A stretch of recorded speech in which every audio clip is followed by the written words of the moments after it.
हर महीने अपने पीरियड्स को पेन किलर्स के साथ मैनेज करती हैं तो ये नॉर्मल नहीं है, ये बॉडी का वार्निंग साइन है या वार्निंग अलार्म है। सो हाय एवरीबॉडी, नमस्ते, वेलकम टू द चैनल। मेरा नाम डॉक्टर ज्योति सिंह है, नोन टू मेनी एज वैद्य ज्योति सुधींद्र। और आज मैं आप सबसे बात करने वाली हूँ इस एक ऐसे टॉपिक पे जो टॉपिक आपको हर महीने बॉदर करता है। स्पेशली आज का जो मेरा फोकस एरिया है वो फीमेल्स पे है, गर्ल्स पे है। तो यदि आप एक महिला हैं या इफ़ अ गर्ल या फिर आप एक पुरुष हैं, इस वीडियो तक आ गए हैं, तो प्लीज़ इस वीडियो को प्रॉपर देखें और इस वीडियो को अपने नियर एंड डियर वंस तक फॉरवर्ड करें और पूरे वीडियो को ज़रूर देखें सो दैट आपको कुछ हेल्पफुल इंसाइट्स मिलें। लोग अक्सर कहते हैं, आपने भी सुना होगा कि कोई बात नहीं, ये बड़ा नॉर्मल है, शादी के बाद ठीक हो जाएगा या डिलीवरी के बाद ख़त्म हो जाएगा। पर आप ये समझिए कि पीरियड पेन जो है ना, कभी भी नॉर्मल नहीं होता है और इसको लेट गो नहीं करना चाहिए हमने। क्योंकि पीरियड्स के पेन की जब आप बात करते हैं तो आप समझिए कि इसके पीछे कुछ मुख्य कारण है। नंबर 1 इस प्रोस्टाग्लैंडिन्स नामक कुछ केमिकल्स होते हैं जो बॉडी में हाई हो जाते हैं। नंबर 2 इन्फ्लेमेशन होना। नंबर 3 पुअर ब्लड सर्कुलेशन आपके यूटेरस एरिया के ऊपर। सो ये जो कंडीशन है ये लिंक्ड होती है गट इन्फ्लेमेशन से, नंबर 1। नंबर 2 स्ट्रेस हार्मोन से, जिसको आप कॉर्टिसोल के नाम से भी जानते हैं। Number 3 oestrogen dominance. सो ऐसे केस में पेन किलर क्या करती है? पेन किलर सिर्फ आपके जो सिग्नल है पेन का उसको म्यूट कर देती है, ये कॉज जो है उसको करेक्ट नहीं करती है।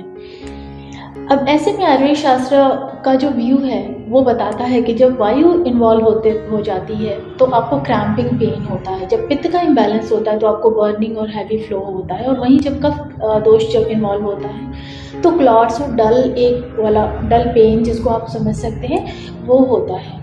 अब ऐसे केस में अपान वायु जो है वो आपके यूट्रस में जाके आपके श्रोत अवरोध कर देती है, मतलब जो भी आपके आर्त श्रोतस है उसमें ब्लॉकेज क्रिएट कर देती है। और ये यूजुअली होता है लेट नाइट डिनर से, ठंडे भोजन से, क्रॉनिक स्ट्रेस से, पुअर डाइजेशन से, जिसको आप मंदाग्नि के नाम से जानते हैं।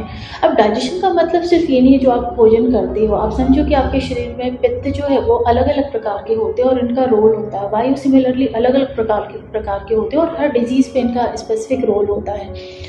तो यहाँ पर पान वायु का इन्वॉल्वमेंट होता है। इसके अलावा कुछ आपके लाइफस्टाइल फैक्टर्स होते हैं जो आपकी इस प्रॉब्लम को ज़्यादा बढ़ा देते हैं। So there are some science, जिनको वार्निंग साइंस कह सकते हो, मतलब आप ऐसे कुछ लक्षण जो आपको वार्निंग के तौर पे दिखते हैं। यदि आपके पेनफुल पीरियड्स के साथ ये लक्षण आते हैं तो ये हाई टाइम है जब आपको आपके वैद्य से या डॉक्टर से कंसल्ट करने की आवश्यकता है as soon as possible.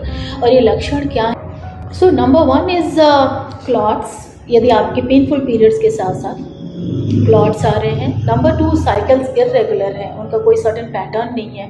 Number 3 बैकएक होता है, लेग में पेन है आपके। और नंबर 4 इज मूड स्विंग्स, कभी भी मूड खराब हो जाता है, अच्छा फील करते हो, क्या फील करते हो आपको खुद नहीं पता होता है। तो आप समझो कि ये वो लक्षण है जो आपको तुरंत चिकित्सकीय परामर्श के लिए लेके जाना चाहिए खुद को।